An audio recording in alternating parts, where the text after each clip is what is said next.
તો વાત કરીએ મહેસાણાની તો મહેસાણાના ખેરાલુ જય ભવાની એન્જિનિયર્સ ખાતે આયોજન કરવામાં આવ્યું, જ્યાં કેન્સરના દર્દીઓનું કેમ્પનું આયોજન કરવામાં આવ્યું। રાજકોટના નાડી વૈદ્ય અર્જુનાનંદગીરી મહારાજે આપી સારવાર, જ્યાં પરેશભાઈ દેસાઈની ટીમ દ્વારા દર મહિને સારવાર અપાય છે। ત્યારે ખેરાલુમાં કેન્સરના 300 દર્દીઓએ કરાવી સારવાર, જે અમદાવાદ સહિત સાબરકાંઠાથી આવે છે દર્દીઓ।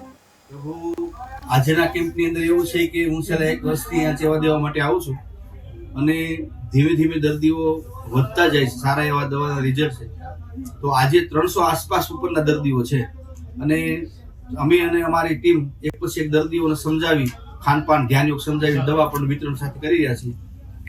આજે અમારે 340 આસપાસ કેસ કેન્સરના નોંધાણેલા છે, જેમાં અત્યારે 50 દર્દીઓને કેન્સરની દવા મળી ગઈ છે અને બાકીના જે દર્દીઓ જેમ આવતા જાય છે તેમને સમજાવીને દવાનું વિતરણ કરતા જાય છે। એટલું જ કહેવા માંગુ છું કે આજે અહીંયા ખેરાડુ ગામની અંદર 300 થી 300 દર્દીઓના નામ નોંધાણા હોય કેન્સરના।